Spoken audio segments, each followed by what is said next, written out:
नमस्कार, welcome to the health talk. मैं doctor Vandana Yadav, consultant physiotherapist. आज हम चर्चा करेंगे antenatal fitness and exercises. Yes, ये टॉपिक मैंने इसलिए रखा है क्योंकि with the changes in the lifestyle आजकल बहुत इम्पॉर्टेंट हो गया है एक्सरसाइजेस ड्यूरिंग द प्रेगनेंसी। और वापस से सारी महिलाएं अब इस चीज़ पे सोचने लगी हैं कि नॉर्मल डिलीवरी इम्पॉर्टेंट है।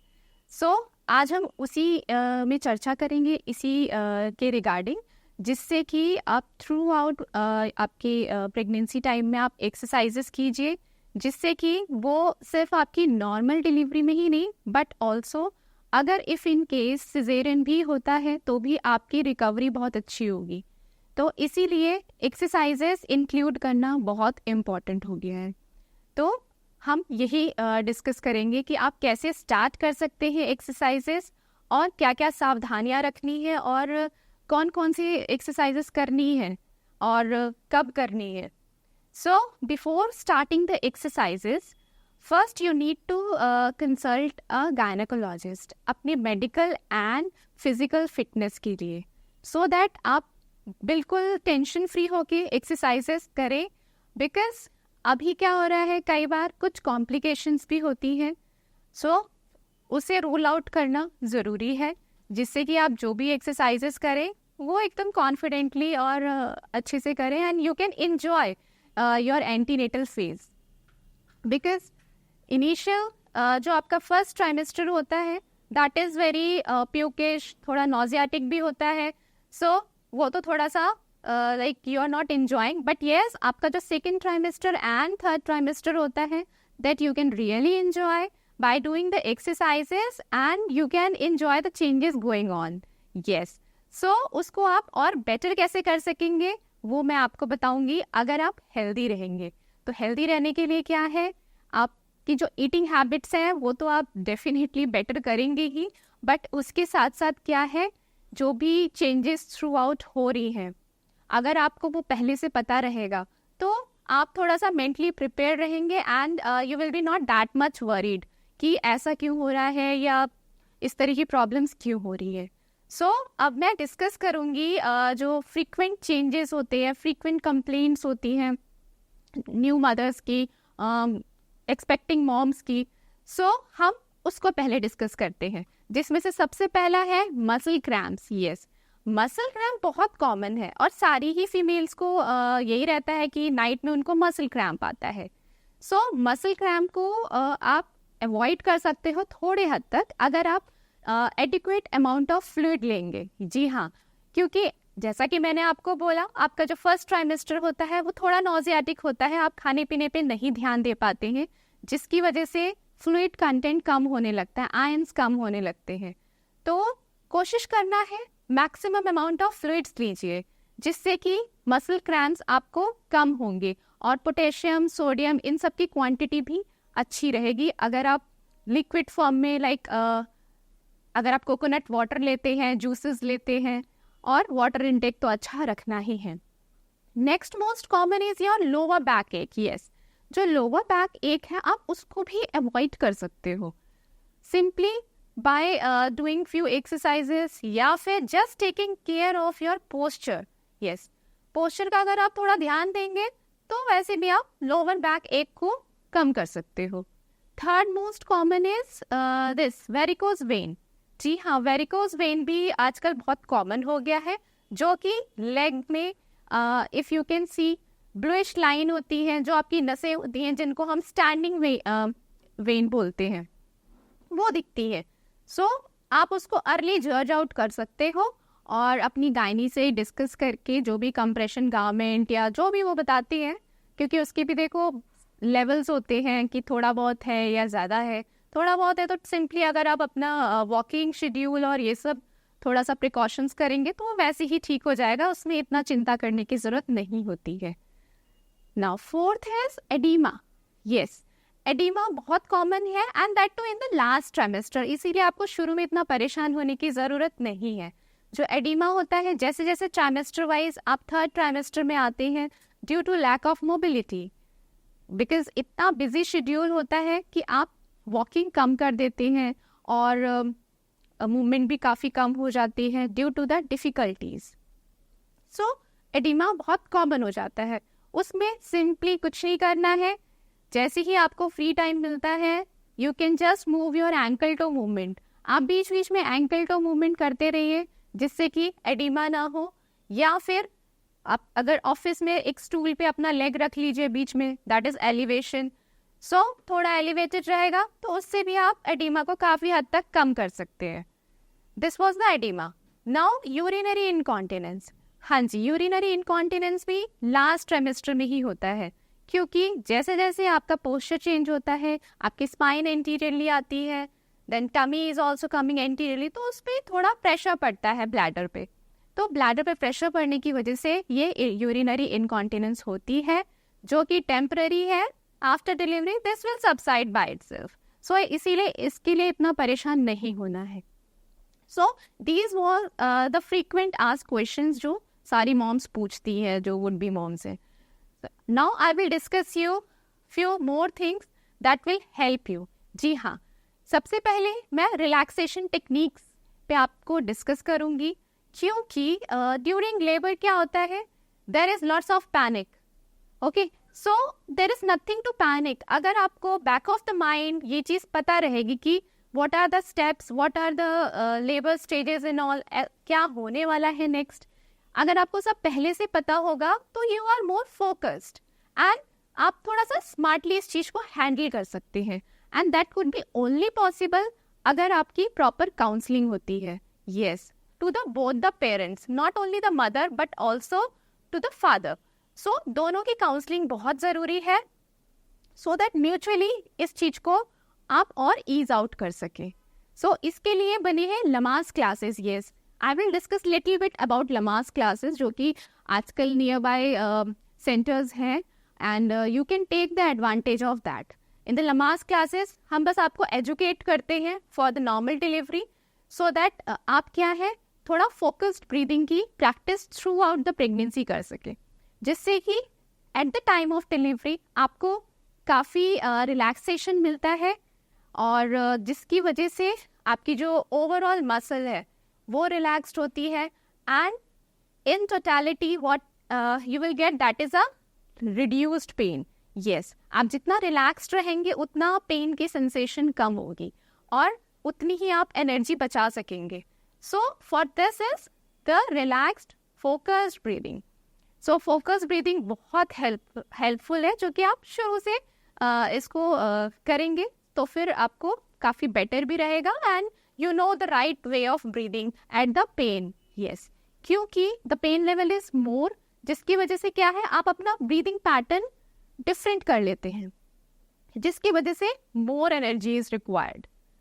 So this was the Lamaze class what we educate you. So अब कैसे करना है वो मैं आपको थोड़ा सा बाद में बताऊंगी। उससे पहले हम थोड़ा फोकस्ड और एक्सरसाइजेस के बारे में डिस्कस करेंगे that will help you. सो जिसमें से सबसे पहला एक्सरसाइज है what you can start in the second trimester. Yes, not in the first. You will be doing exercises from the second trimester. So starting with the cat and camel. Cat and camel simply आप mat पे या फिर अपने couch bed जो भी है comfortable for you, on that you can perform. Simply you will be arching your back. Yes, आपने back को आर्च करना है। Cat, hold it for 10 counts, then camel. Very common exercise और आप सबको पता ही होगा कैट एंड कैमल कैसे करना है, and you can perform this 7 to 10 repetitions by holding in between 10 counts. Second one is bridging. Yes, आप ब्रिजिंग भी कर सकते हैं, जिसकी वजह से क्या है आपकी बैक को काफ़ी रिलैक्सेशन मिलती है। जी हाँ, आप सीधा लेटेंगे ऑन योर बैक, दोनों पैर को पास लाएंगे, bending the knee, heel slide करेंगे, हाथ को दोनों साइड रखना है, and simply you will be lifting your pelvic. Yes, आप अपने बैक को उठाएंगे ऊपर, and that too at a comfortable level. Yes, आप जो भी एक्सरसाइजेस करेंगे that should be very ease, not affecting your body. Okay, there should be no any pain, no any discomfort. So like this you will be doing your bridging. Third is you can do butterfly. Yes, butterfly is very important exercise. और इससे क्या है, आपकी जो pelvic floor muscle है that will get strengthen and stretched, जो कि हमें इसका लाइक रोल काफ़ी इम्पॉर्टेंट है। तो इसीलिए इसकी हमें स्ट्रेंथनिंग भी करनी है एंड इसकी फ्लेक्सिबिलिटी भी गेन करनी है। तो इसमें आप सिंपली सीधा बैठेंगे, straight, and you will be just bringing your both the legs towards yourself, holding the ankle and just stretching both the thighs downwards. So, holding the ankle with your hand, just stretch your thighs downwards and hold. 1, 2, 3, 4, 5, relax. So, like a butterfly, you can simply move the thighs up and down 3 to 4 repetitions, then relax. In the relaxation, even you can bend forward. Yes, आप थोड़ा सा forward bend कर सकते हो up to your comfort level after 32 weeks. Yes, after 32 weeks you can start that, because at that time you need more flexible joints so that you can prepare yourself for the normal delivery. So after 32 weeks you can do this. Now third is squatting. Yes, squatting is a positioning also that will be just you will be sitting on a floor in the squat position. Simply you will expand your leg, widen your leg, and you will sit down. So like this you can just position yourself for a few seconds or few minutes, जैसा भी आपकी body allow करती है. Yes, so positioning भी कर सकते हैं. Otherwise you can simply do the wall squat. हाँ जी, आप against the wall सीधे खड़े होंगे और दोनों legs को थोड़ा सा wide open करेंगे, and taking the back support with a wall, you will just go downwards, and even you can take hand support. आप या तो wall को hold कर सकते हैं या फिर दोनों हाथ को सामने सीधा पैरेलली रख सकते हैं अपने both the legs के साथ.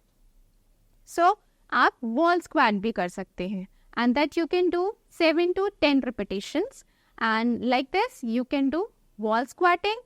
And if you don't want to take a wall support or you have a difficulty या फिर weight is more, so simply आप क्या कर सकते हैं, चेयर को भी होल्ड कर सकते हैं, that can bear your weight. Yes, so आप चेयर को होल्ड करके भी स्क्वाटिंग कर सकते हो so that आपका बैक स्ट्रेट रहे और कंफर्टेबल रहे.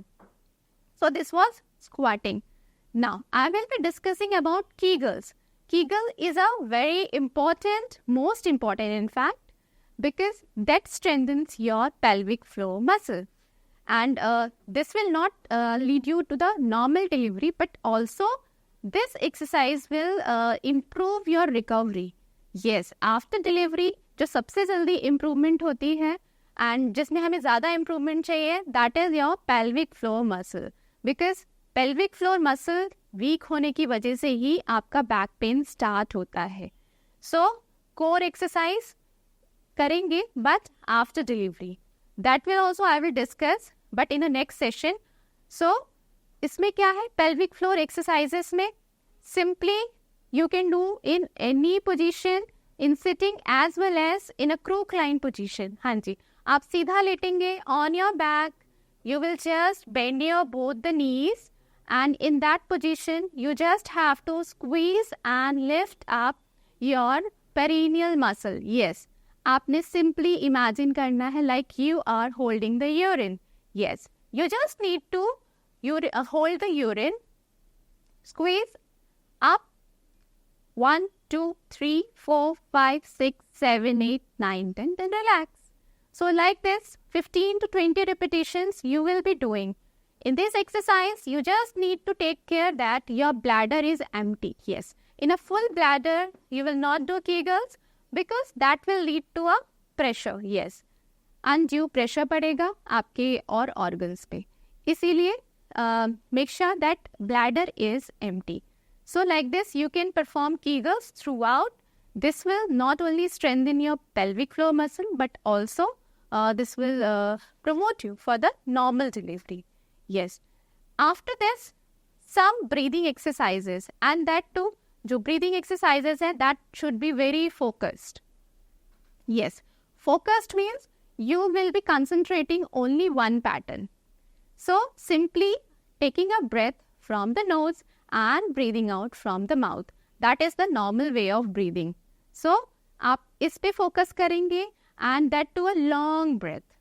So इसकी आप प्रैक्टिस स्टार्टिंग से करेंगे so that आपकी जो लंग कैपेसिटी है वो भी अच्छी होगी, प्लस जो आप एक्सरसाइजेस करेंगे रेगुलर, उससे आपका जो भी चेंजेस हो रहे हैं पोजीशनिंग में, that will also help you. Now उसके अलावा आप क्या करेंगे, make a habit of sitting on a floor. थोड़ी देर आप नीचे भी बैठिए in a squat position. Sometimes you can sit on a floor with a both the legs open widen. Yes, आपको थोड़ा सा वाइड ओपन करके भी बैठना है सो दैट आपकी जो लेग है वो भी स्ट्रेच हो, जो इनर ऑफ द थाई है वो भी स्ट्रेच हो. तो 7 to 10 रिपीटिशंस आप ये भी कीजिए. इसके अलावा you can start duck walking. Yes, आप स्क्वाटिंग, वॉल स्क्वाटिंग ये सब तो कर ही रहे हैं. After 34 weeks just start this duck walking and that will help you a lot in the normal delivery. Because उसमें क्या है, आपकी जो मसल आपने जो फ्लेक्सिबल किया है throughout by positioning, by squatting, by wall squatting, now when you will walk duck walk, so that will help you. आप all of a sudden duck walk नहीं करेंगे. उससे क्या है, कई बार मसल टाइटनेस होती है तो क्रैम्प भी पड़ सकता है या कहीं पे इंजरी भी हो सकती है. इसीलिए पहले आप अपनी मसल्स को प्रिपेयर करेंगे throughout, then you will do the duck walking. All of a sudden duck walking नहीं करनी है. Okay, so now I will be discussing about relaxation technique. Yes, और रिलैक्सेशन होता कैसे है, I will be telling you that physiology also, so that if you understand the process, तो आप चीज़ें और अच्छे से करेंगे. ओके, एड्रेनलिन जो आपका हार्मोन होता है, that makes you very irritated, very frightened and very fear. So उससे क्या होता है, आपकी मसल्स में क्रैम्प आ रहा है, मसल्स टाइट हो गई, और उससे क्या है, you will get very negative chemicals and all. तो उसकी वजह से आप थोड़ा सा अनप्रोटेक्टेड फील करते हैं. सो जो एड्रेनलिन हार्मोन है वो आपकी बॉडी को रिलैक्स नहीं होने देता है. वेयर एज जो एंडोमॉर्फिन्स है, that is a very love hormone, we can say collect and happy you will feel. So वो तभी रिलीज होता है जब एकदम आप रिलैक्स रहते हैं and when you are doing good physical activity, तो उसकी वजह से वो रिलीज होता है and that will in totality, as I told you, relax your body overall. So अगर आपकी बॉडी रिलैक्स रहेगी by doing the breathing exercises, by relaxing your overall body, so आपका जो पेन थ्रेशोल्ड है वो काफ़ी कम हो जाएगा. जी हाँ, तो पेन सेंसेशन जो है इतना नहीं होगा जितना होना चाहिए.